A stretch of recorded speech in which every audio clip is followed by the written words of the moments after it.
Hello, everybody. It is Catherine. I'm Jon. And we are here again to talk to you guys about creating conscious relationships.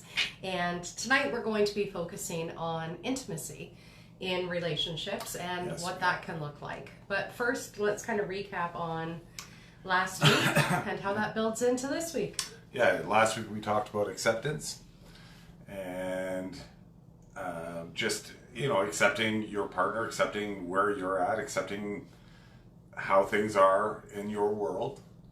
And we did cover, I thought, a lot of really good things within that realm of acceptance. I think, we decided to talk about intimacy. Don't really know how that came about, but because we've been doing a 21-day challenge. That's right. This week, and we started it last week, 21-day intimacy challenge, I guess. Yeah. And understanding that intimacy wasn't just about sex, because that's where most of our minds go. When we think of intimacy, we go, oh, sex, okay. So if that's what you're hopping on here for, it's not what we're talking about. Sorry to disappoint. Although that can be a great benefit in relationships. Intimacy, to myself and perhaps to you, if you slow the word down enough, it becomes into me see.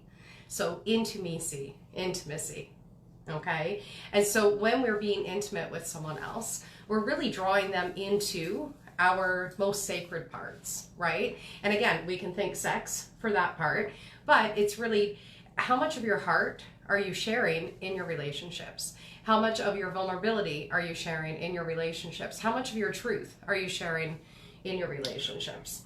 Because most of us are actually more apt to give of ourselves physically to a partner before we're actually willing to give our hearts to our partner. And let's not, downplay. Sex is important.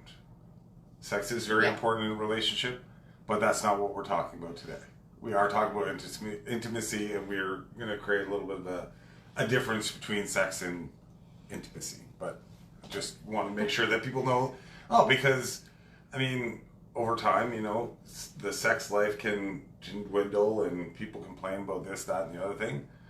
But it is important, and maybe it's something we'll talk about in another show, but today we're talking about intimacy and across, not just partner relationship, intimacy with yourself, intimacy with your friends or family or whatever. Yeah. So let's, I guess, start off by talking about having an intimate relationship with yourself. And what does that actually look like? Most of us go through our days and we have our routine kind of figured out. You wake up, you have your coffee, maybe you scroll on your phone, maybe you do some journaling, whatever it might be. Then you get ready for work, you go to work, you come home, you make supper, maybe watch TV or go out or whatever it might be, and then you're done with the day. And then suddenly a year's gone by, and another year's gone by, and another year's gone by. And a lot of times when we hit like our late 30s, going into our 40s and our 50s, we start to go, I don't even know who I am anymore. I don't know really anything about myself anymore, and it's often because we're so busy up in our minds and just doing all of the things that need to be done that we actually lose that connection with ourselves. We're often not taught or even encouraged to have an intimate conversation with ourselves or an intimate relationship with ourselves. It's more about what can you give, or what can you do, or what can you put out for the world, instead of how well do you know yourself. Well, I think too, but at those ages, when you get to your 30s, 40s, you start losing these ideas of what you should have been, or what, all the lies or the stuff that was fed to you that you should be. And you start getting real with yourself, and that's when it's a great time to have that intimate self-conversation. Yeah. And like you're saying, yes, we get so caught up in the day-to-day, okay, yeah, I'm programmed, I gotta do X, Y, and Z, and I gotta do this. But we don't spend a lot of time intentionally with ourselves, and I'm gonna say this, talking to yourself, checking in with yourself. Hey, you're doing great, you're doing a good job, you're this or you're that. We don't do that. Instead, we wait for somebody else's approval. instead of looking at ourselves going, hey, you know what, you're doing good at this, or, you know, hey, you made it, or whatever the case may be. But we don't really get intimate or intentional with ourselves in those conversations. Yeah, because I think a lot of us try to avoid actually being with ourselves, and it can be uncomfortable, right? I know the first times that I started meditating, it was like my mind was just going like 100 miles an hour, and the thoughts, there was just so many of them. And I was like, I just don't know how to meditate. And what I didn't realize was that my job as the meditator was to simply sit and observe all of the thoughts and just not jump on every train of thought that I had. And my problem was I had many trains jumping into the station, and I was hopping onto every single one and following that wherever it would lead, instead of just observing and going, oh, that's interesting, I'm thinking about that now, or I'm thinking about that now, or whatever. And it's one of the easiest tools that you can actually get or do. And, you know, there's so many free tools on YouTube and Spotify and everything that can lead you through a meditation. But to even just sit silently with yourself, to be aware of what are the thoughts that are coming up. What do you have to do? Nothing. Yeah. That is your job. Do nothing. And it's the hardest thing for most people, is to sit in silence and just be with themselves. Yeah. Right? We go into argument going, I should be doing something else. I should be doing the dishes. I don't have time for this. I have to worry about this work project that needs to get done, or whatever it might be. And we don't allow ourselves to really just be there with ourselves and to notice what truths are trying to arise from us, what truths are wanting to come up through us. And actually, you're the one who was actually very much encouraging me to meditate when we first got together. And I was like, yeah, I meditate. But I really wasn't. You know, I could do guided meditations. That was simple. But to actually be with myself, it was terrifying to me, because there were so many emotions. And that's the thing, is I had so many emotions that I had buried down, so many life experiences that I had pushed down and like, I'll get to it one day. And the problem is a lot of times one day never comes until it comes crashing in your face, right? So the sooner you can actually be with yourself as you're feeling whatever you might be feeling, or just doing it as like a daily thing, the clearer you can actually get, and more understanding you can get for yourself and who you are as a person, how you operate, why different things make you react in this way or that way, or whatever it might be. And it doesn't have to be a big assignment, right? It is just spend 5-10 minutes in silence. No, you know, no scrolling, no book, no watching TV. Just sit with yourself, and that's it. Or, I mean, there's a few other things that you can do, and we were talking about this earlier. Is, you know, it's about, you know, doing little simple tasks, but putting your full intention and intimacy, I guess, into those tasks. You know, one of the earlier shows we talked about washing your hands, and just really putting all that effort into every little nook and cranny of your hand, and really just paying attention to everything that's going on there. That also can, it's almost like a meditation, right? And it'll give you some of that time to think about yourself, and it's just your hand. But how often do you think about your hand? Like, you know. Absolutely. So that's how you get intimate with yourself. Yes. And another thing you can do is doing mirror gazing, where you're looking at yourself, looking in your own eyes in the mirror, and just noticing what is coming up for you. I know one of the first times that I tried doing mirror work, it was about self-love. And I was basically like, look at myself for a few seconds and be like, I love you. And then I'd be like, no, I don't, fuck you. And I'd turn around and walk away. And it was really hard for me to look at myself. It was really hard for me to truly find love for myself in that act of just eye gazing with myself. It felt too vulnerable and too nerve-wracking and whatever. Yeah, and I've done and do those exercises. Look in the mirror and try to have that conversation, but not look away. You're not, you know what I mean? Like, don't, when you say, oh yeah, you're great, and you look away, that's almost you doubting yourself. It's like, no, you don't. No, look at yourself. You are amazing. You are the best that you're going to be. You're the best that you ever could imagine to be. And keep that eye contact and let it sink in. Yeah. And know that if it's uncomfortable at first, that's normal, I think. You know, again, we're taught so often to look to others for that validation. We're not taught to find that validation within ourselves, right? And so it's uncomfortable at first. It feels weird. I foreign. don't. Yeah, I would agree. It's almost self-loathing or whatever. It's self-loathing, and it's like you don't want to. It's so funny because there's such a fine line between self-love and cockiness, right? And so often we are like, well, I don't want to be too arrogant. I don't want to be too egotistical. I mean, if you're talking to yourself, why not? Yeah, exactly. You should think you are the highest, best thing out there. Yeah. If nobody else believes it, you should absolutely believe it. Yeah. Yeah. So these are some practices for getting intimate with yourself. And just one more that I'm going to actually add on there is you're talking about, well, you are the best that there is out there. And I'm like, yes, but also to be intimate enough with yourself to know where are your weaknesses?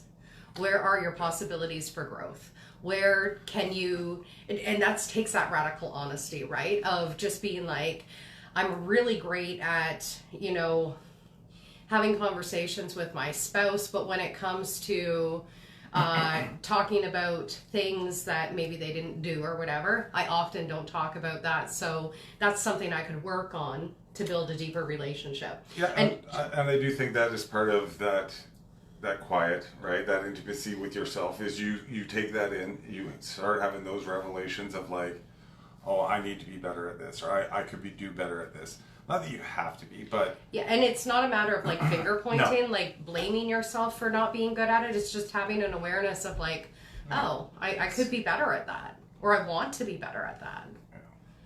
Yeah.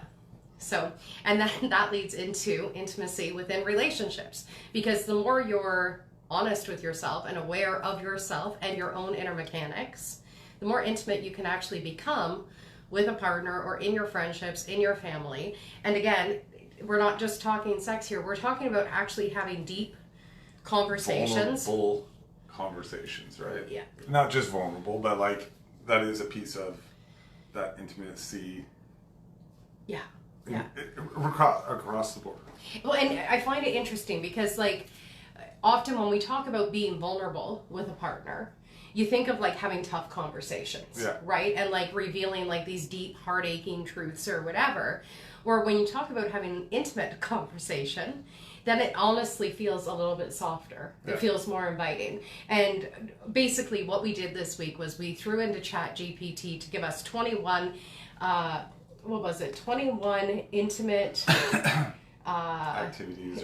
activities to help us build our connection without there being like sexual activity involved in these things. And so the first night, I guess it was, we had to place our hands on each other's heart and just tell each other things that we were grateful for each other in the relationship for, I guess, the length of one song.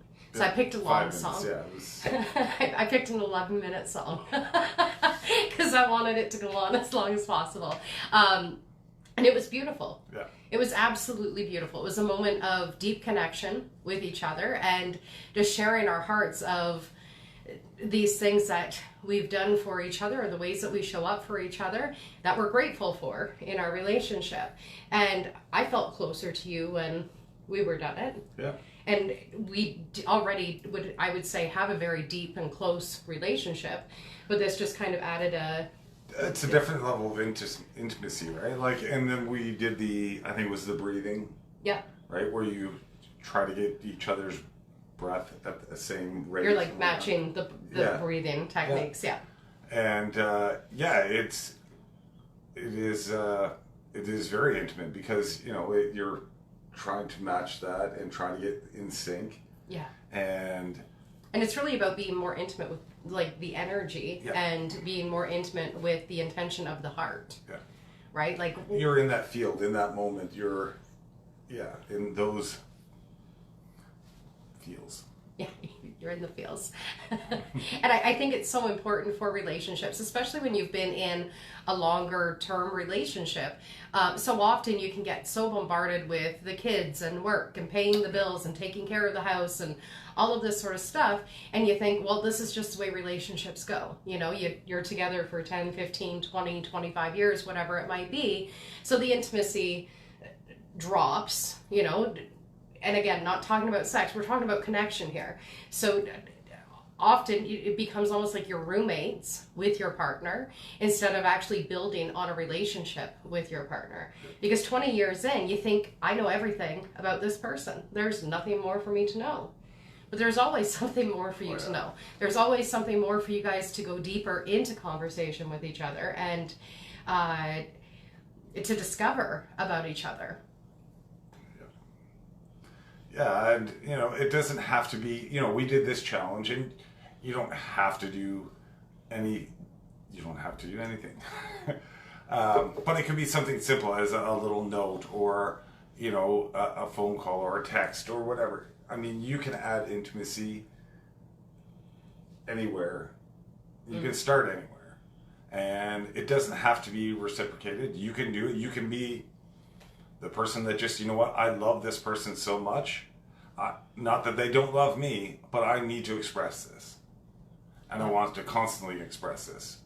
I'm sure that it's going to be reciprocated in some way or another, but it doesn't have to be. Yeah. Sometimes we get into we are in relationships where we think, oh, you know, I'm going to do this and it should be tit for tat. And, you know, if I put this out, then it should come back to me. Well, sometimes that's not the case. Do it from the right intention, that it's just love and that your love for that person without worrying about it coming back. Guarantee it will, but... Well, I mean, ultimately in relationship, you expect there's a give and take, right? And maybe you're giving notes, but this other person is doing weekly massages or whatever it might be, right? Like it doesn't necessarily always have to be reflected in the exact way. It's a give and take. But ultimately just wanting to connect, I think, with your person, whoever that person is. And again, it doesn't have to be just in partnership. It could be with a family member, right? Where you're willing to sit and have a deep and intimate conversation with each other, where you're willing to drop the barriers, because again, a lot of us, we don't share our hearts, right? We'll share our body, we'll share our food, we'll share whatever, but when it comes to our hearts, we're almost like, this is under lock and key. Nobody gets to see this part of me. And ultimately, we're all looking for connection. We are all looking for deeper relationships, and we often complain. We feel nobody cares about me, nobody understands me, nobody truly gets me. And it's like, well, how much of yourself are you actually sharing? Yeah, and you know, it is a great thing. You're talking about intimacy and having these conversations with your family and loved ones and whatnot. You know, we get accused of doing it way too often because we do. But there's always a moment. Like, you know, we this past weekend we were talking about just dreams, aspirations, doing things in full intention, and just me and the guys because you guys were gone. Yeah. And I just said to them, I said, you know what, like, there's a lot of. We had deep conversations, and I just told them about, you know, the world. A lot of the stuff that's out there that you fear is an illusion, and it's really you just need to step up and be different. And to me, it was this is an intimate conversation between the three of us, and it was just like or four of us, sorry, it was very, very good. It was very heartfelt, and I think they all took something away from it. But these are the conversations that don't often happen within families. Yeah. Everybody assumes their role, they go about their business, and you know, and when shit hits the fan, okay, then it's time to have those tough conversations. But I would say everybody needs to or should sit down and say, hey, let's have a conversation and get real about things. Yeah. You know. Yeah, and I think most of us, when we get to have those real conversations, like I know when I go out with friends or whatever, and we have real conversations, I come back and I'm just lit up.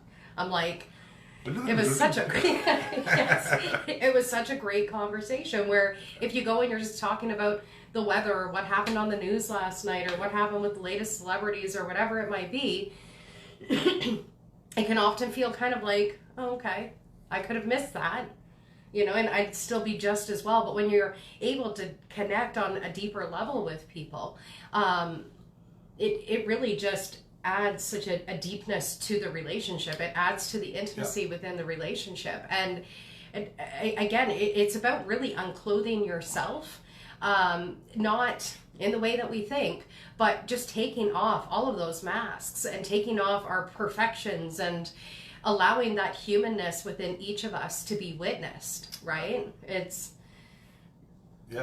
I'm willing to be vulnerable to whoever that person is, right? Like, to have those conversations. But just to go back to, because I do think that, our topics of our show is about creating conscious communication, and it more so does focus on relationships between partners. But I think intimacy is something that we do downplay a lot. We put a lot of emphasis on all the other things, but intimacy can be something that's so simple. It's a simple little, like, something like this, or 15 seconds of touch a day. But to me, I think you want to have the intention behind that. I can do this. I can do this. Right? But, really focus that energy and be intentional about what you're doing. And, Absolutely. And I know you're just kind of joking around with, like, this touch, but scientifically speaking, they say that every human needs at least 15 seconds of touch every single day in order to thrive in life, right? And so I've been known in our house to give the kids 15-second hugs to just make sure that they've got their fuel of the day. And teenagers are like, they stand there with their arms, like, to their sides and, like, eyes rolled up or whatever. But 15 seconds of touch, it's the smallest thing. And yet it can boost your immune system. It boosts your serotonin. It boosts your dopamine. Like, it is good for you. And some people go days or weeks or even years without ever having human touch. And it can be intimate to touch another person's body. It is intimate. So it's important for each of us, even if just going for a massage, talking about, like, self-intimacy, allowing yourself to go for a massage or for a Reiki treatment or acupuncture or whatever, to allow that human touch to happen, especially if you're someone who struggles with human touch in your life. It can be a way to be able to receive that touch and to know your body better. And I'm just going back to then the little acts. They're important, and it's something that I think you could easily forget about in life, and that's when you start to get into trouble with communication and this and that. It doesn't help, right? Like, if you're simple things, like I said, writing notes or writing a heart or whatever it is, it doesn't take much effort. I mean, it really, really doesn't. And if you're in a partnership with somebody and it's been 5, 10, 20, 30 years, there's love there.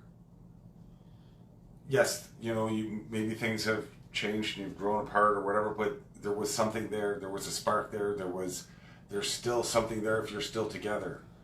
So dig into your mind, sit with yourself, be intimate with yourself, and then transcend that to your partner. Find those things that pulled you together. What was it that was so special? What is it that's so special? And then start expressing that. And we get it. I mean, we've been together for 18 years, so we understand there's ups and downs in relationships. And one of our saving graces at one point in our relationship was actually having a list of all of our good times, because we were very much in, like, a downtime. And then we sat together and we created a list of just, like, focusing on what were some good memories that we had. And we ended up with over 100 different things that I could look at the list now and start laughing over some of them, or just get happy over some of them. Because again, having conversations with your partner doesn't always have to be about the tough topics. Sometimes we might get too involved in the tough topics that it makes it hard to have that connection. And so having a list, perhaps, or whatever works for you, where you focus on what is good, what has been good, And this can go straight across the board with parents, with children, with siblings, with friends, or whatever, focusing on what is good about our relationship. You know, understanding that two people, they come with faults, right? Him and I, we both have our own faults. We do. So we can focus on the faults, or we can focus on understanding, yeah, we've got faults, and we do need to talk about these things. Well, it goes back to acceptance, like we talked last, right? Is accepting where that person is, and accepting they have faults, and sorry to... No, that's all right. It's a fault. I'm just joking. But accepting that there is going to be faults within each person, and there is going to be faults within a relationship and how you guys interact with each other and how you guys communicate with each other. And you can talk about that till you're blue in the face, trying to fix it. And sometimes the only fix is to actually learn, how do we connect with each other again, right? Because we can get so stuck in a state of anger or resentment or grief or disappointment over what the relationship hasn't been, that you can just kind of dig a hole deeper and deeper and deeper for yourself. You start doing this, right? You start driving away more and more wedges into that. Yeah, and so it's important to kind of go, okay, let's pause on all this shit that we've been dealing with. Let's pause on that, and let's focus on building a connection here again. Maybe going out on a date, or throw into ChatGPT 21 days of intimate connections, or whatever it might be. Write a list of what all of your good memories have been with each other, and talk about it. That's what I was just going to say. It's a great opportunity to sit down with a partner and talk about, hey, you know, this is how I'm feeling.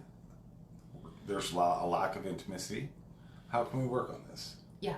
And just even starting that conversation, and putting out there, hey, let's try this challenge, or let's, you know, look at it a different way. It doesn't have to be this big thing.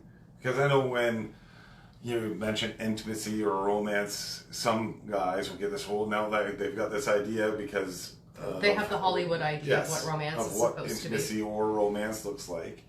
And they have to, you know, perform or put on this big show or put together this big event. It doesn't have to be that complicated. No, us women are very simple creatures. Well, I don't know, but I think we're all complex. We're all simple in the same right, but. Well, I just mean in the ways, like the way Hollywood shows romance and intimacy and whatnot. I actually remember you saying to me at the beginning of our relationship, my words are not being written by a team of writers. Right? Like, I don't have a Hollywood team of writers. And it was like, I am not expecting that, you know.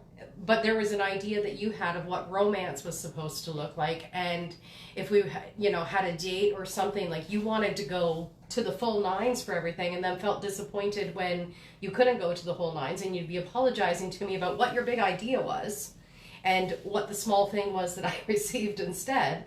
And it was like, if you didn't tell me any of the good, big stuff that you had dreamed up, this was actually, it was more than enough. Because for myself, and I feel like you're creating expectations now. But for myself, and I feel like it's the same for you, I just wanted you to think of me. Yeah. Do you know what I mean? So if you're at the store and you buy me a Reese's peanut butter bar, it's like, oh, wow, look at me, I'm the luckiest girl alive. You know, where it doesn't have to be the entire Reese's peanut butter factory. I'd give you that. I know you would. But it was always the same for you as well. It wasn't about give me this big thing. It was just this small thing of just, you're thinking of me. You're willing to do this one little thing, whatever it might be, you were thinking of me. And I think that's just all of our human nature, is to not want these big outlandish things, although they're great. But it really is just, I just want you to think of me. Yeah. I want you to know me enough to know what would it look like to think of me. Yeah, and this is where I was kind of speaking to the gentlemen that are out there about it doesn't have to be that big, because I did it, and I know there's other people that as soon as you hear those words, it's like, oh, I got to do this, I can't. No, you don't. It doesn't have to be that complicated. It can be as simple as, like I said, writing a letter or writing a heart or whatever. It doesn't even have to be even that, really. Yeah, it can be the smallest things. Want to go for a walk? Yes. Yeah. or just, grabbing her and dancing with her in the living room or whatever it doesn't have to cost money. Intimacy does not need any external things. It's just really a moment between you and your person. And it's another thing that, if you struggle with communication, you struggle with, I don't want to say being honest, but you're in a relationship that's not fully open. Yeah. It is a way to be vulnerable without having any of those conversations, right? So if you struggle with honest, open communication and, you're too afraid to tell your spouse this or whatever the case may be, you can still be intimate, and it almost emulates those conversations. You still need to have those conversations. What I'm saying is, this could be the first step to having those conversations. So can you give some examples of what you mean? Because without speaking to say, okay, I'm concerned about, I don't say abandonment issues or whatever the case may be, and because I'm a tough guy, I don't want to talk about stuff like that, but I can still write you a note. I can still show intimacy without revealing my soul. Okay. So what I'm saying is, even if you're not having those type of conversations, you don't have to be fully open, fully enlightened to have good intimacy in a relationship. Okay. So I hear what you're saying. But to me, it's like, if you're just going to give to a point of like trying to connect on a piece of paper, like, this is my heart, but it's really, this is my heart that I'm willing for you to see right now, but not the parts that are feeling vulnerable, that to me is not full. I'm just saying it's a step. I'm not saying it's the answer. I'm not saying it's the be all end all. I'm saying if you're not comfortable having a full open conversation with your partner, it is a way to be vulnerable, and intimate, and connect with your partner without having those deep conversations that guys tend to shy away from. Well, and you know who I'm talking to. It's interesting to me because I think for a lot of women, for men to actually open up and be honest and share that vulnerability, because we do, us as women, we do have kind of this idea of how men are, right? The big, tough, strong guy, whatever it might be. And it's like, it's not truth. But if you're not willing to show us that vulnerable part, then it's so hard for us to even get it out of our own head of, oh, you struggle too. So then the woman thinks, I'm the only person who's struggling in this relationship. I'm the only person who is feeling sad. I'm the only person who's feeling disconnected. Meanwhile, you're feeling the same way. But if you're not vocalizing it, then it's hard for us to understand that, which then creates just more dichotomy in the relationship where he's not enough and absolutely whatnot. I'm just saying it's a stepping stone. Fair enough. It's a dual stepping stone, because maybe it does lead to those conversations. Maybe you get to a point where you're doing these little acts of kindness, these little acts of intimacy, and the guard comes down and you start having those conversations. Yeah. But it's something that can be done. I would agree. I just feel like you want to have the conversations before the intimacy. And I'm just saying you can do it both ways. Yeah. You can have your dessert for supper, and you can have your supper for dessert. No, I understand that. I'm just, to me, it's what I see a lot of is a lot of women who are essentially fed up with their men. Okay.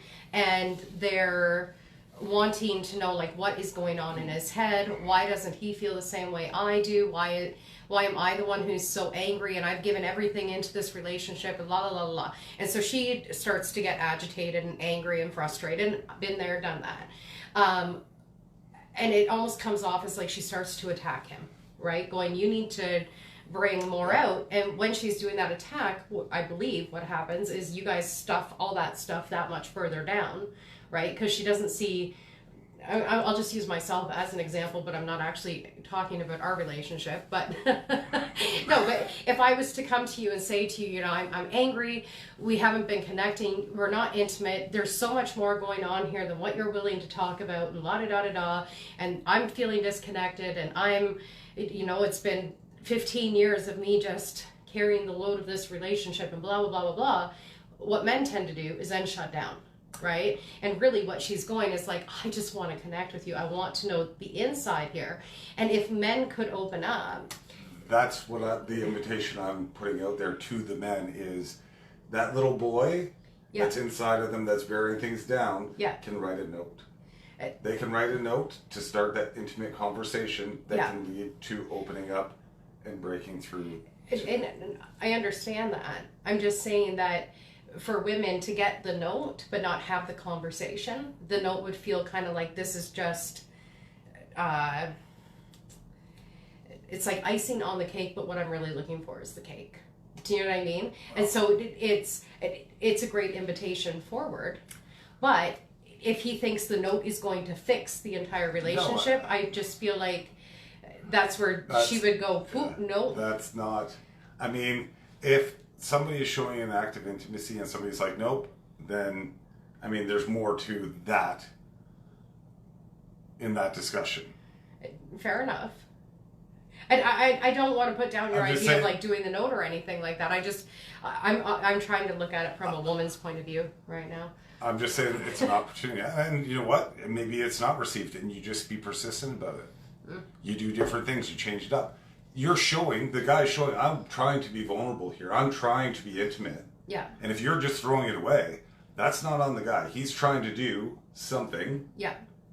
Whatever, lower your expectation. This is what he's trying to do. He's trying to show he cares.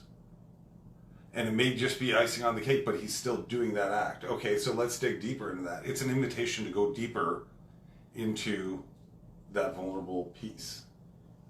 And using intimacy to do it. And I think it's a great segue. Well, and this is why we need to have these conversations, right? And to put these ideas out there because, and especially when it comes to male-female relationships, men operate in one way, women operate in another way. And we put meaning to things in different ways, and that's ultimately why we're doing this, right? And even to share our disagreements and where it's like, well, I see what you're saying, but it doesn't really work for me in that way. So, yeah. But I do agree with the persistence. Whether it's writing a note or making the coffee or massaging your partner at the end of their day or whatever, it's growing into that routine of I just want to connect with you. Yeah, because that's ultimately what intimacy is about. I'm not saying it's the be all end all, it's the absolute truth, it is the right way to do it. I'm just saying it's an opportunity to get to those conversations that may not have happened if you're not showing something. Yeah. That's all. Yeah. And pause. No, there's not. I don't know. There's nothing to pause about. No, I'm just trying to get to the next thought of what to talk about. Well, I mean, so going on, intimacy shows up in many different ways, right? And going back to our challenge, you can. There's different levels of intimacy within a partnership as well, and that all depends on how free and how you are with your heart. You know, I mean, if there's some unresolved stuff between you and your partner, or whoever that you're having this intimate conversation with, those thoughts and that field might be diminished because there's still unspoken stuff that's there. But if you're open and free and you're both in the same energy, that level of intimacy is going to be heightened. Yeah. Because you're both on that same frequency, and now you're playing off each other's frequency, you're raising that frequency even higher, and the level of intimacy is going to get, I don't know, very, very high. Yeah. And I think there's a piece of safety that needs to be talked about there as well. Like when it comes to being intimate, it's providing that kind of safe space where your partner can share openly and honestly about whatever it might be. Because like a lot of the things that we've been doing this week have been like speaking from the heart, like eye gazing and speaking from the heart and breathing together and whatnot. And it has to be done in a safe container, right? And allowing kind of the awkwardness that needs to appear, allowing whatever emotions need to appear without either person kind of reacting to whatever is coming up in the field, especially if you're in a partnership where connecting in these deeper ways is kind of brand new to you. It might feel really scary, especially for men, I would say, of just like, you know, trying to open your heart and trying to share what's on your mind. So that level of safety needs to be created. And for women who might be in partnership with a man who's having a hard time opening up, for you to not react to his vulnerability in an angry way or in a diminishing way, I'm going to say. Like it's, because I've witnessed it where it's like he'll say something that is vulnerable for him. And then she will, well, you can't feel like that because of I've done this and I've done that and whatever. And so that vulnerability kind of gets attacked. And so you really want to make sure when you're having intimate conversations, whether it's about the difficult things or it's about more positive things, that you're not actually just stepping into like an anger or a defense or whatever it might be to kind of put that. And that goes both men and women, that both people can share in a deep and open way without being attacked for whatever they're sharing. Yeah, I just watched a video or reel on this today about, you know, I don't remember exactly what the title was, so I can't share it, but it was, you know, the guy was basically talking in metaphors. He was talking about this wire that he's had it for the last 40 years and and the response he get was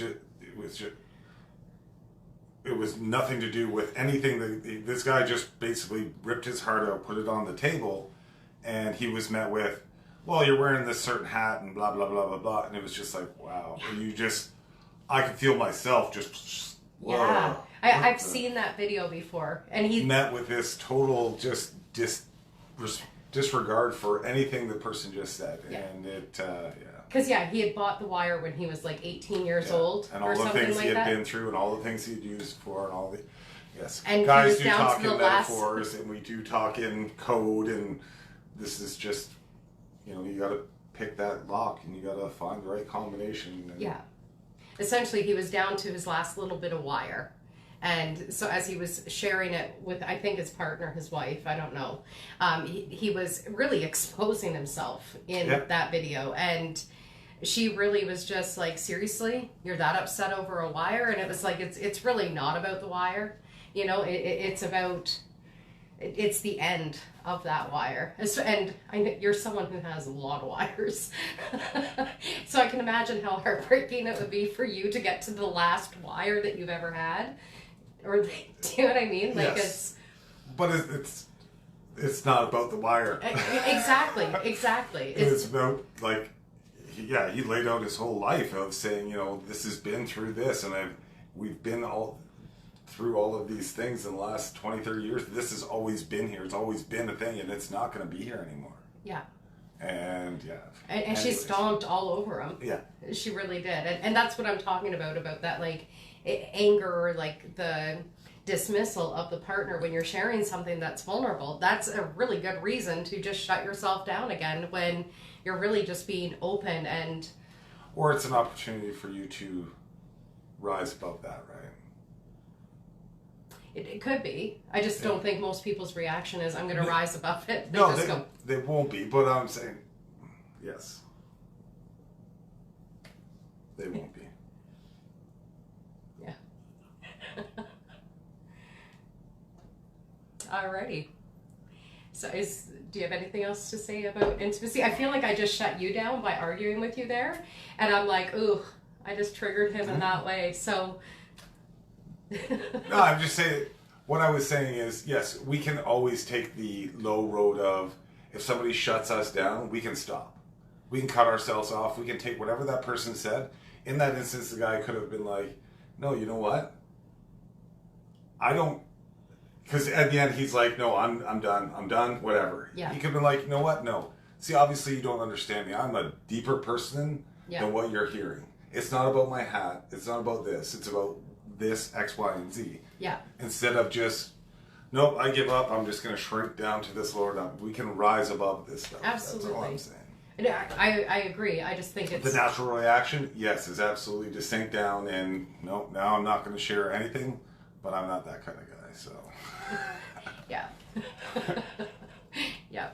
And I think actually just what happened there was a perfect example of that. I mean, it could be, now you're shut down because I just disagreed with what you were saying, but it wasn't really disagreements. I just going on... well, this is what naturally people do. And I'm just saying it's an invitation that we can, as a society, don't have to shut ourselves down. Yeah. Which kind of takes me back to the beginning of the conversation about validating for ourselves of like, no, this was important to me. This is who I am. And not allowing someone else to take that. Well, and I think it brings up another point of, you know, there is sometimes that we don't see acts as intimate acts.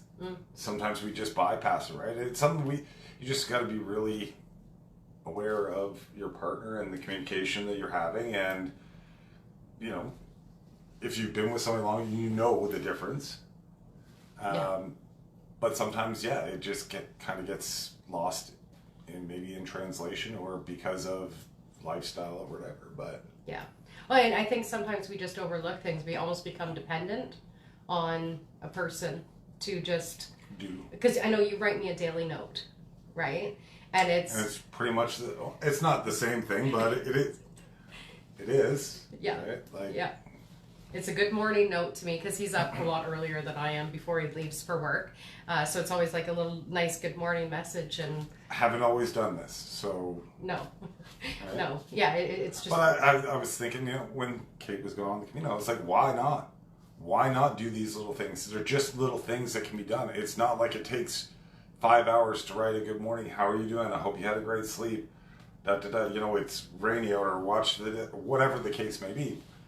It's 2 seconds of my time. It's really, and what we can't afford that for people that we love. Like, come on, that's, and there's plenty of things that you can do that are like that.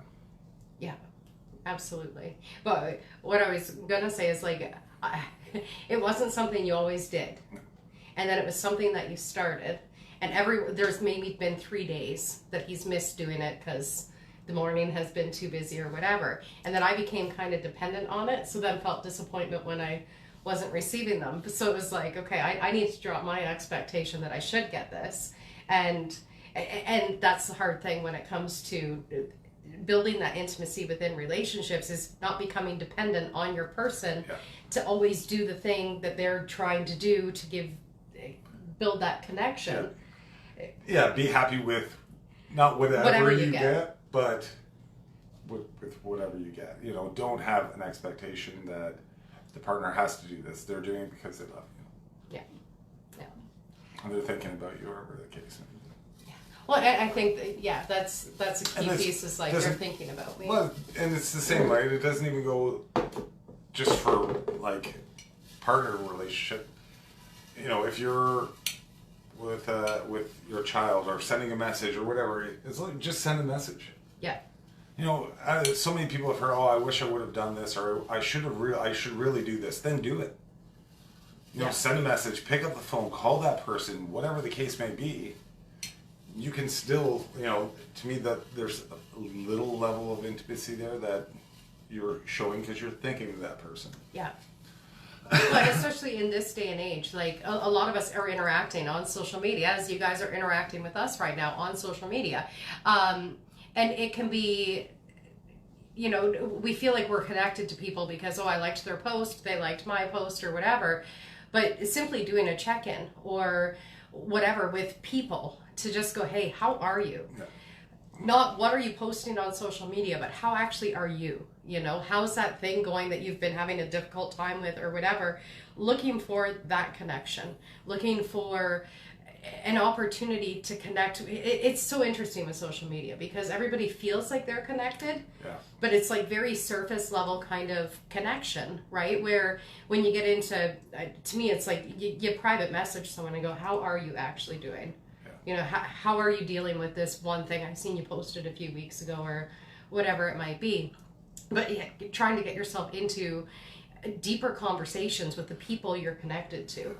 And you know, it goes to a good point. I want to start doing our dinners again because I found those were very good. That was a very intimate conversation between friends. Yeah.